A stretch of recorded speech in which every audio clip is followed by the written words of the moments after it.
Tania Likuta Marim, nous sommes au Perek Lamed Zayin, page 94, et je reprends ces lignes par le bas, Umeachar, Sheklalut Nefesh Achionit.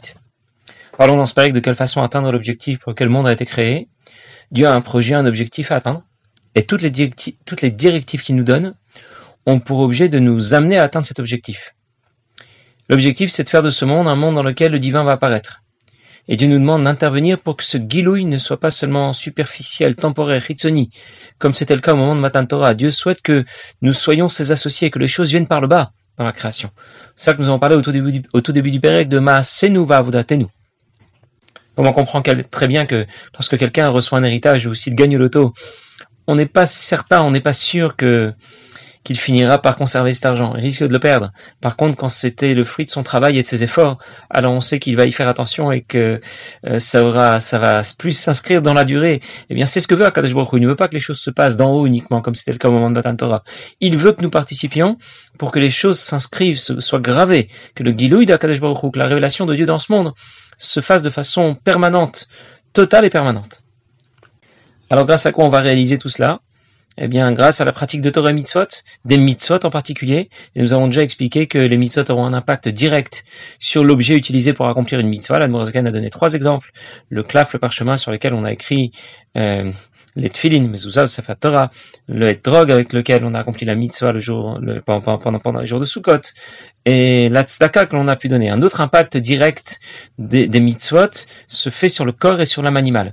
Et puis on a parlé de l'impact indirect qu'avait la pratique de Torah et mitzvot sur le cercle élargi qui gravite autour du corps de l'âme animale de l'objet que l'on a utilisé. Prenez l'exemple tout simple de quelqu'un qui a étudié dans un livre.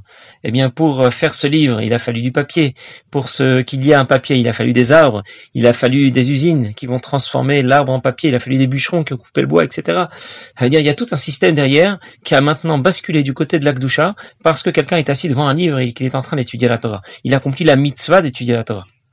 Il en va de même pour tous les objets matériels que nous utilisons pour pratiquer une mitzvah. Tout ce qui gravite autour de cet objet a maintenant basculé du côté de l'Akdusha. Et donc l'Admor Zaken va conclure. J'ai déjà un peu anticipé la dernière fois sur ce que l'Admor Zaken va dire tout de suite pour que le Nyan soit complet. Et on va le lire maintenant dans les mots. Une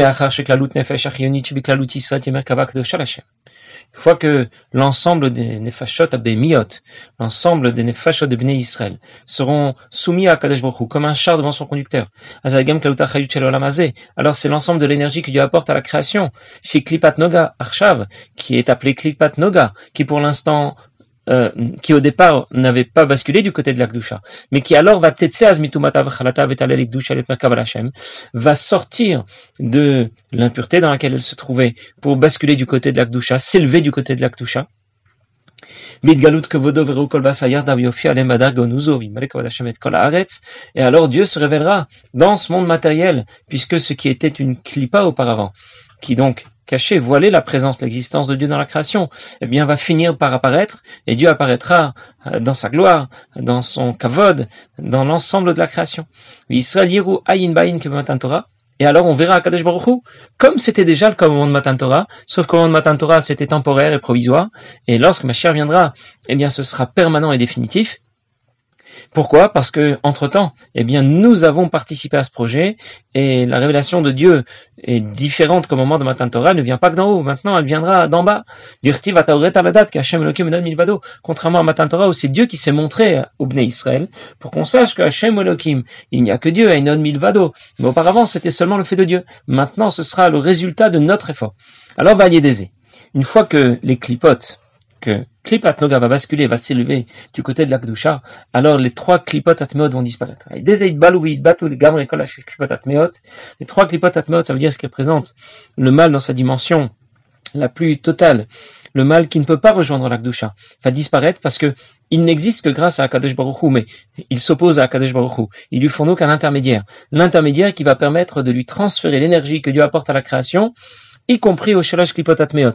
Lorsque cet intermédiaire, Klipat Noga, eh bien, va être supprimé parce qu'il va rejoindre le côté de l'Akdusha et il va quitter les Klipot auxquels il était attaché, eh bien, il n'y aura plus d'intermédiaire pour effectuer la liaison avec Akadosh Baruch Hu. Et si Akadosh Baruch Hu ne leur apporte plus l'énergie dont elles ont besoin pour exister, elles disparaissent tout simplement. Parce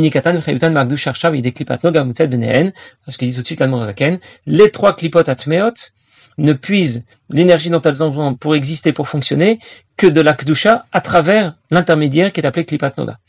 Donc voilà tout l'objectif que nous recherchons. Yemot Hamashiach, Triat Hametim. Nous avons déjà parlé au tout début du Pérec, quelle relation directe il y avait entre Maasenu Vavodatenu, de façon que nous aurions à pratiquer Torah Mitzvot dans un cadre raisonnable ou au-delà du raisonnable, et de quelle manière cela apporterait alors soit un monde relativement différent, Yemot Hamashiach, ou bien un monde qui sera complètement décalé par rapport à ce que nous connaissons, Triat Hametim. En tout cas, alors le divin se révélera en pleine puissance, alors le mal disparaîtra, l'impureté disparaîtra. Mais tout cela, ça dépend de quoi? Ça dépend de ce que nous allons réaliser. On n'a pas à attendre Mashiach. On attend Mashiach. Oui, bien sûr, on l'attend, mais il faut le faire venir. Ça dépend de nous. Mosaka nous dit clairement, ça dépend des efforts qu'on va investir et qu'on va faire investir par notre Nefesh Abamit. Comment? D'abord, d'abord en pratiquant les 248 mitzvot positives, et puis ensuite et ensuite en se préservant de transgresser les 365 mitzvot négatives, pour que les différents nerfs et vaisseaux qui constituent, font partie intégrante de notre nefesh abamit, eh bien, ne soient pas dérivés dans la mauvaise direction. Et on prend ces précautions en respectant les 365 mitzvot négatives. Donc, je récapitule. Lorsque nous allons pratiquer Torah mitzvot, cela va avoir un impact direct sur l'objet que nous avons utilisé, un impact direct sur le corps et l'âme animale, un impact indirect sur le cercle élargi qui gravite autour de tout cela, Klipat Noga, et un impact aussi sur les shalosh klipot atmot qui vont finir par disparaître. Et tout cela, on l'obtient par la pratique des mitzvot. Et chaque neshama qui descend dans ce monde se doit d'atteindre l'objectif qu'on lui a fixé, qu'elle a à réaliser elle-même dans ce monde. Ce qu'elle a à réaliser, personne ne le fera à sa place. Et si elle ne l'a pas fait, il faudra peut-être qu'elle revienne pour le faire.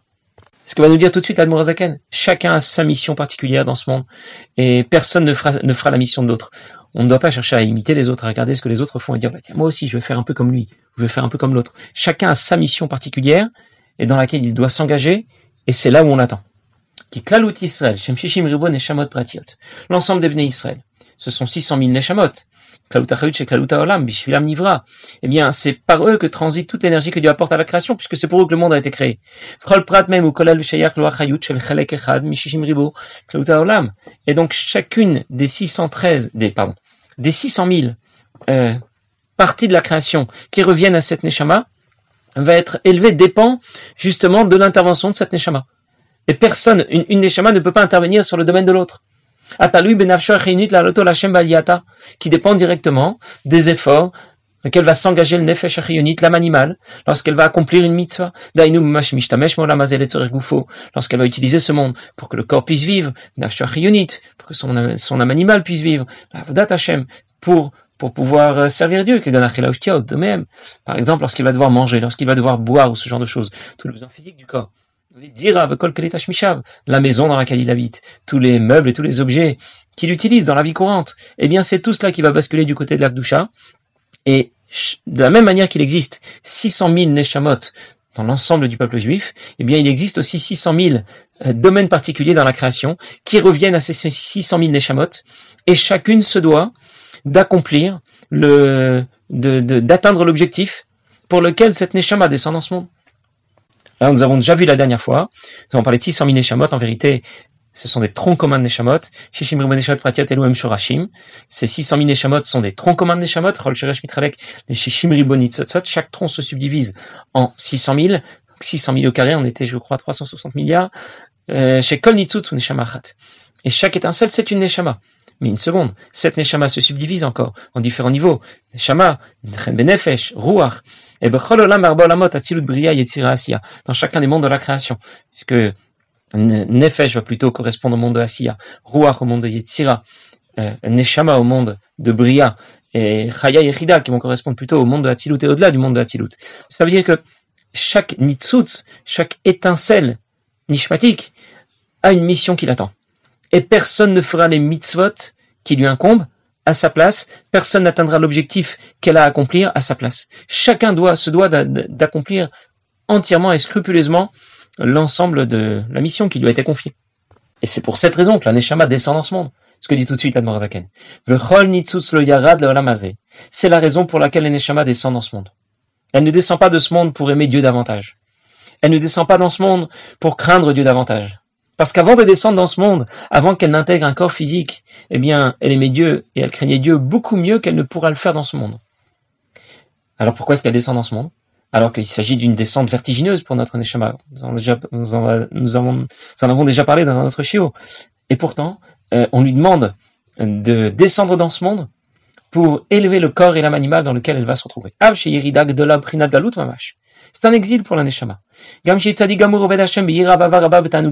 cette Neshama devient dans ce monde un tzadik gamour, un tzadik parfait et accompli, qui aime Dieu et qui craint Dieu d'une façon exceptionnelle. Il n'atteindra jamais dans ce monde l'amour et la crainte de Dieu qu'avait sa Neshama avant d'y descendre. L'ominav le mixata. Aucun rapport. NRR vedimion klal. Sans aucune commune mesure. Il n'y a aucun rapport entre l'amour que peut avoir la Neshama, l'amour et la crainte que peut développer la Neshama pour Akadosh Baruch Hu avant de descendre dans ce monde et celle qu'elle va avoir maintenant dans ce monde. Parce que le corps ne pourra pas le supporter. Rabbi a rapporté la veille de Simchat Torah en Tafshin Yutet l'histoire de Shamil.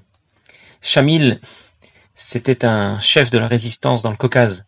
Lorsque les Russes ont voulu conquérir de nouveaux territoires et qu'ils ont voulu conquérir les territoires du Caucase, eh bien, ils se sont trouvés vite confrontés à des tribus guerrières qui n'étaient pas très civilisées et en même temps il était très difficile de les déloger parce qu'ils habitaient dans les montagnes et les Russes ont très vite compris qu'ils n'allaient pas y arriver de cette manière et ils ont finalement proposé une paix, proposé de faire la paix avec leur ennemi et ils leur ont fait des promesses, bien sûr des promesses qu'ils n'ont jamais tenues parce qu'une fois que le général, le chef de toutes ces tribus, qui s'appelait Shamil, finalement a accepté de venir signer un pacte de paix, eh bien on l'a simplement fermé, on l'a envoyé au centre de la Russie, et puis une fois qu'ils étaient privés de leur chef, eh bien ils ont pu plus facilement gagner la guerre.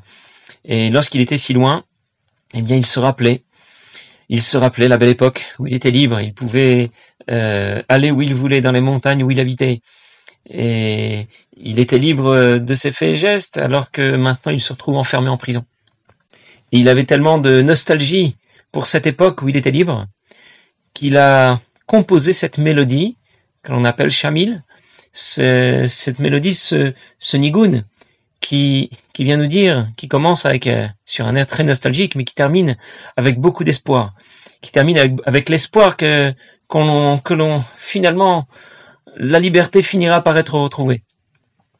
Lorsque les Bnei Israël, les Juifs de l'époque, ont entendu ce nigun, alors ils l'ont utilisé pour ressentir, parce qu'une mélodie c'est la plume de l'âme, ressentir davantage combien la Neshama a dû souffrir lorsqu'elle a quitté le Gan Eden où elle se trouvait.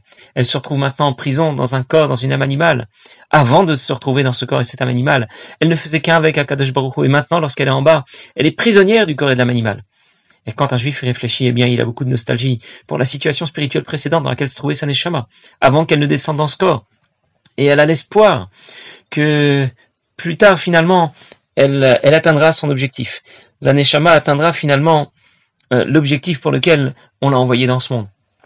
Alors quelques jours après que le rabbi ait enseigné ce nigun et qu'il ait raconté cette histoire, le mashpia Reuven Dounin a été reçu en yichidout par le rabbi et il lui a posé la question, il lui a dit mais finalement Shamil a été trompé par l'armée russe et il se trouverait que donc notre Neshama se trouve dans une vraie descente, vraiment il se trouve dans une situation comme celle-là. Et le rabbi lui a répondu, quoi qu'il arrive dans ce monde, quels que soient les événements qui vont se produire au cours de la vie, le Nefesh Elokit finit toujours par revenir à sa source. Jamais il ne sera perdu. Il reviendra toujours auprès d'Akadosh Baruch Hu. Et c'est là l'espoir de la fin du nigun.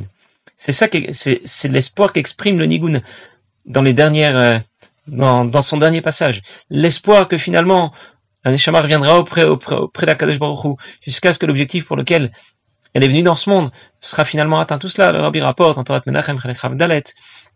Et il explique comment l'histoire de Shamil correspond vraiment parfaitement à l'histoire de notre Neshama qui descend dans ce monde. L'Admor Zaken nous a précisé aussi que si jamais la Neshama devait avoir un peu de de la sensation qu'elle avait avant de descendre dans ce monde. Le corps ne le supporterait pas. C'est sur ces mots que nous avons terminé. Agouf et Neyachol Lisbol. Il y a aussi l'histoire d'un autre Nigun. Le Nigun Anim Zemirot. L'histoire de quelqu'un qui a libéré un autre juif qui se trouvait en prison. Il a payé la rançon pour le libérer. Avant, lorsqu'un juif se trouvait en prison, c'était pas une prison 5 étoiles, c'était une prison où il pouvait mourir, où il pouvait contracter des maladies graves. Et dans ce cas, il l'a payé pour le libérer. Il l'a beaucoup remercié, mais finalement, il est tombé malade et il est mort. Et il est revenu voir celui qui l'a libéré en rêve. Il lui a dit, écoute, tu as fait quelque chose de merveilleux pour moi, je voudrais te récompenser, qu'est-ce que je peux t'offrir? Alors il lui a demandé, je voudrais un jour sentir un peu, goûter un peu à ce qui se passe dans le Gan Eden. Alors il a accepté, et puis ce monsieur s'est retrouvé un jour, le jour de Kippour à Kol Nidré. C'était à ce moment-là Kol Nidré, et il était en train de chanter ce Nigun Anim Zemirot. Et il est en train de chanter, et puis tout à coup, il sent que quelqu'un lui tape par derrière l'épaule. Alors il se pousse un peu, il pense que quelqu'un veut passer, et puis il lui retape encore derrière l'épaule. Alors il se repousse une deuxième fois, puis quand il voit qu'il insiste, alors il se retourne, et il voit que c'est le Shamash du Beth Knesset.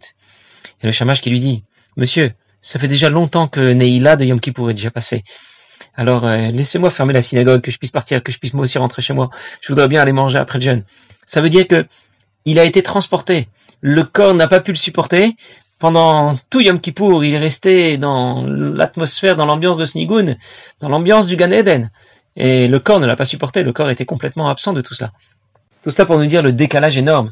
Ein erer vedimion benem. Il n'y a aucune commune mesure entre le niveau dans lequel pouvait se trouver la Neshama avant de descendre dans ce monde et celui qu'elle va atteindre lorsqu'elle va s'y trouver. Alors si elle est descendue de si haut pour venir dans ce monde, c'est pas pour rien, c'est parce qu'elle doit pratiquer les mitzvot et atteindre l'objectif pour lequel le monde a été créé, faire pour Akadosh Baruch Hu, dira Betartani.